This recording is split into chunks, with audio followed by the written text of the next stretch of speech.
All right, guys, if people pop in as we roll along here, we'll admit them accordingly. But welcome everybody to our homecoming week and start of Mid-American Conference football press conference with head coach Sean Lewis. And coach, just talk a little bit about the excitement of kicking off conference play and just putting UGA to bed, so to speak. Yeah, I mean, we did that yesterday, and out of respect to everyone on the call, just so you guys know, I think one of the biggest challenges that we have this week is with society telling us that we did a good job, and all we did was come up close, and all we did was compete, and all we did was play hard, and those are expectations and those are givens within our program. So, I know this might make some guys' jobs harder than it needs to be, but I need to do what I need to do for the good of our team, and we got the blinders on, and the only thing that matters is Ohio. So I'm not going to talk anymore about Georgia. That thing's done, and we're on to Ohio, and excited to be home, excited to get our fans back in front of us and to be playing in front of them. And we got a great, divisional opponent that's coming in here that has found a way in two four-quarter ball games to win, which is obviously a trait of resilient teams. They've been tested against Power 5 opponents as well. They're flying around. They're playing ball at a high level. They're putting points up at a big-time clip. And we need to put all of our focus and all of our direction of time and energy and effort into a very good Ohio team that's going to come in here with some bad intentions, to make our homecoming not so much fun. Well, thank you, Coach. Let's do our around the world, so to speak, of questions. Let's start with the Record Courier and Alan Moff. Yeah, Coach, I think you're getting a little bit of taste of what it's like to prepare for you when I'm looking at these stats from this game of Ohio last time.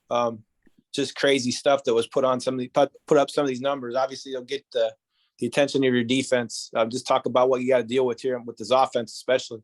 Yeah, absolutely. Right. I mean, they got a trigger man that's been doing it for a long time. He's seen a lot of pictures and they trust him intimately. I mean, last time out, they asked him to throw it 50 times and shoot, he went 41 of 50. So, he's not only just kind of throwing up those YOLO balls and hoping for the best. I mean, he's making great decisions. He's operating at a really high clip. And, between his skill set of wide receivers, tight ends, that they do a great job of utilizing the touches all around. He's distributing the football. He's finding the open man. They stress you out in a lot of different ways because they have a wide variety in their run game, inside zone, outside zone, gap schemes. There's still that Nebraska option. That's a piece of it. And you can see that Coach Solich still lives within the program because of that. And with Coach Alvin's background and everything. So, yeah, they stress you out in a lot of different ways. They got a lot of good players. And we got to do a great job with our eye discipline and making sure we're where we need to be and that we're doing our job to the best of our ability to have ourselves a chance here on Saturday. Yeah, you mentioned Coach Solich and obviously trying to get it, how different are they now? I mean, this guy's in his second year now and kind of establishing his own team, obviously, because they're, obviously a little bit different type of style here that you have to deal with.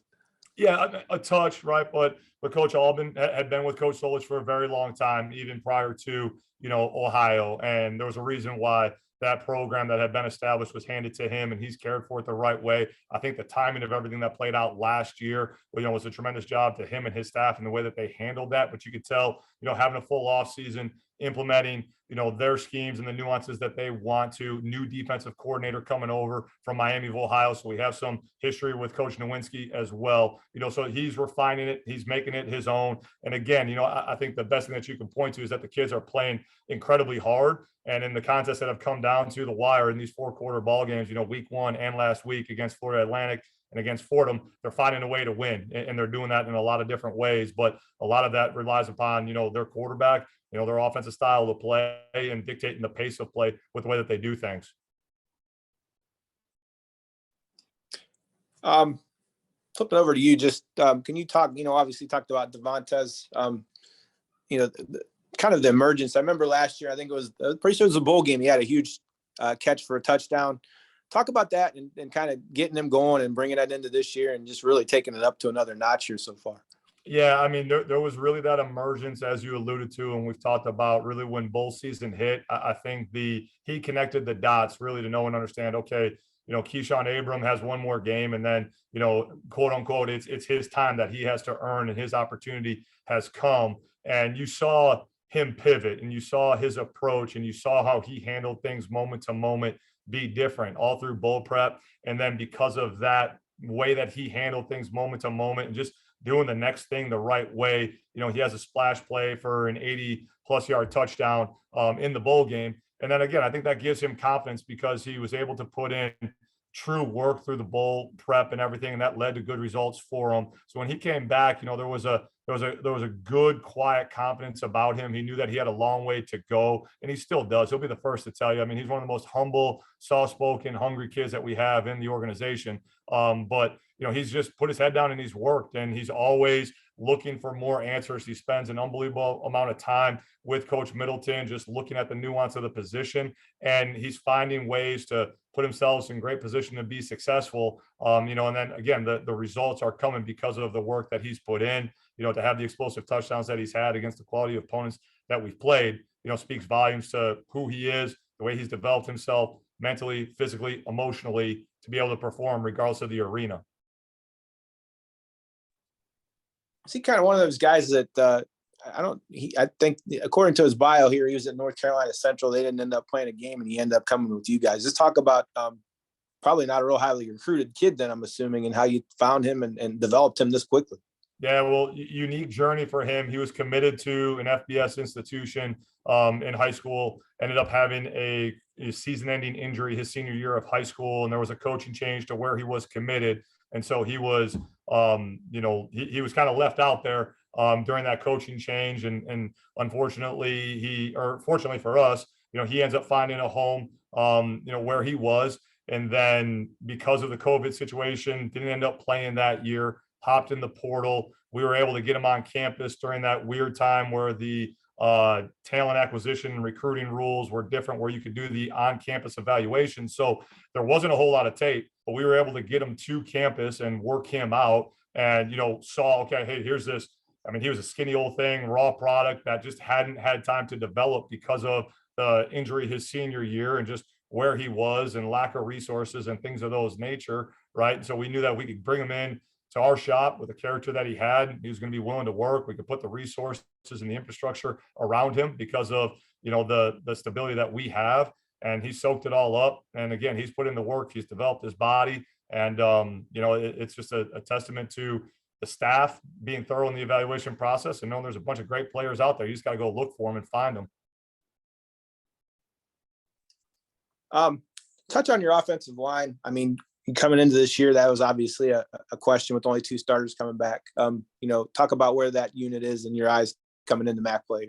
Yeah, again, they've continued to get better week in and week out. I've been very pleased with the stability and the consistency that Jack Bailey and Sam Allen bring to us. And I feel like we kind of gloss over that stability each and every time because they're just the known commodities, right? I mean, so they do such a good job inside, really anchoring things, especially Sam. He's the glue. Again, I've said it numerous times, that holds this whole thing together so that he can get those young guys right around him.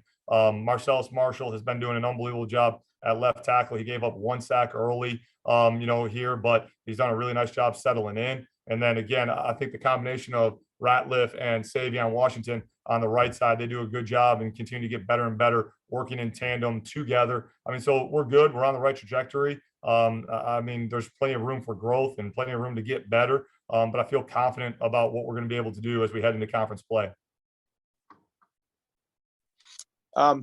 Mentioned Devontae. Who else in your eyes has really emerged?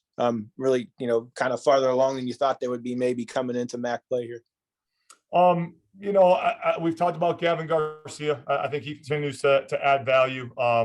Stephen Daly continues to get more and more snaps and, made some impactful plays on special teams. So I'm pleased with where he's at as a young guy. Bryce Shepard has taken some strides here the past couple of weeks at the safety position. So pleased with him. And I think Caleb Johns, I know we've talked a lot about him. He's gotten some awards and accolades, on a weekly basis, it seems, but can't go, and say enough great things about him and what he's done this year, being healthy, stepping up again, like the young offensive lineman, until a guy is a full-time starter, you don't really know. But we had seen some flashes of Caleb being great in the years past.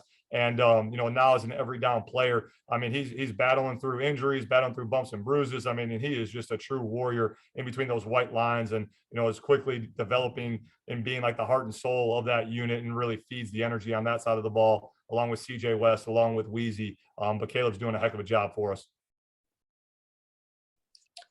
Last one, Coach, just talk about the matchup here.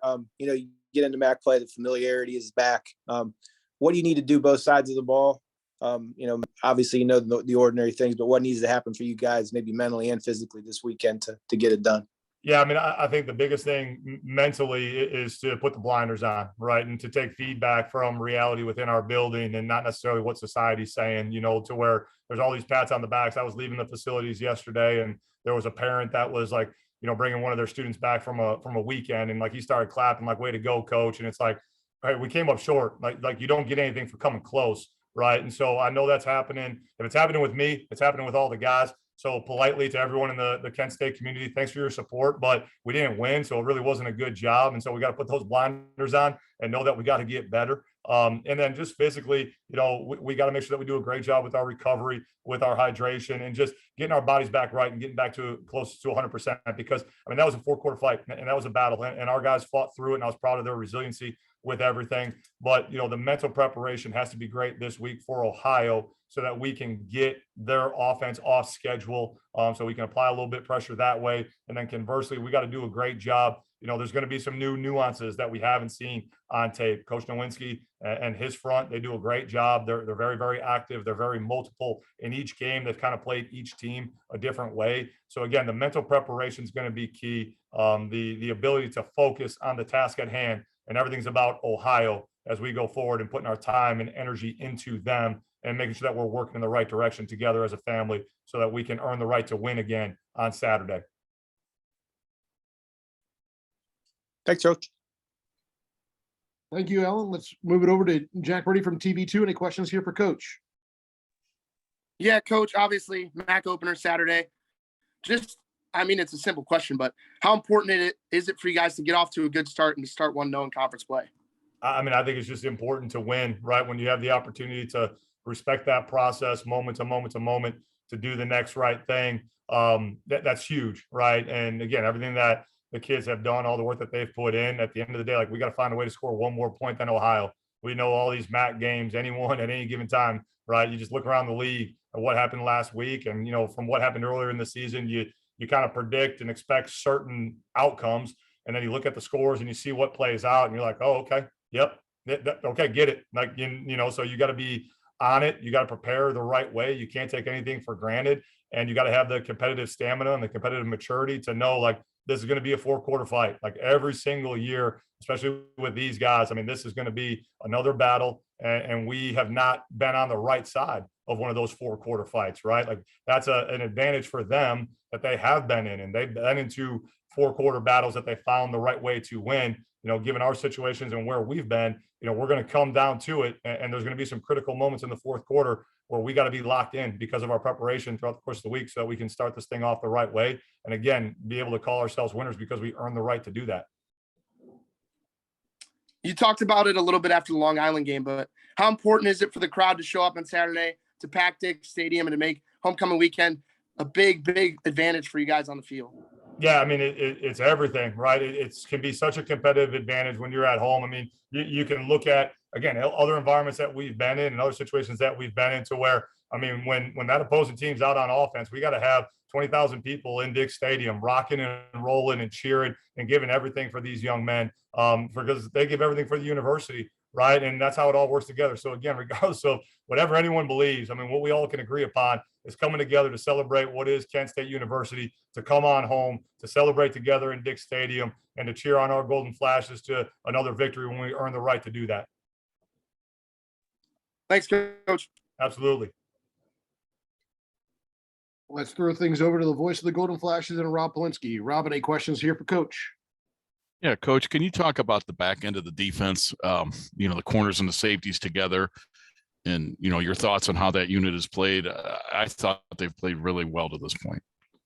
Yeah, they're coming together, right? And I think it speaks to, again, each week as they get more and more comfort, within the new system, within the new scheme, where they can, really help one another, where they can be more aggressive, where they can take a little bit more calculated shot versus knowing, hey, if I go here now, that's a little bit more of a high risk opportunity, and I don't want to put that stress on the family. So they're doing a great job playing together. I think the trio of safeties that we have right now are operating at a fairly high level, and with some little refinements to their eye discipline and just, again, knowing the details of their job. I think JoJo, Weezy, and Nico can play even better. But, you know, I really feel like we're, again, kind of like we were talking about with the offensive line, we're on the right path. They continue to play better and better each week. But I think we're just scratching the surface of what they're capable of as they truly communicate at a high level, as they truly play within themselves and within the structure of the defense. And they have great eye discipline to just go execute and do their job and not be guessing at times like the way that they are, and just know that, hey, if I can just take a profit by doing my job over and over and over again, then the big money is going to find me because I'm going to be in the right spot, and they all have tremendous ability, and then they're going to be able to flash and make the plays that come their way. What do the Bobcats do defensively that's got your attention, that has you concerned for Saturday? They're multiple and they're aggressive. I mean, there's quite a bit of movement within the front. They'll show you a 4 down front.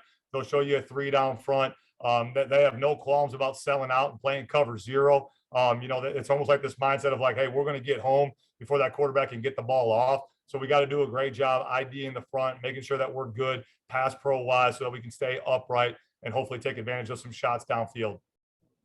And finally, for me, Coach, I was just wondering, is Zay West going to try to push Coach Middleton to get in that wide receiver group now, and maybe push Tez or Dante for some playing time?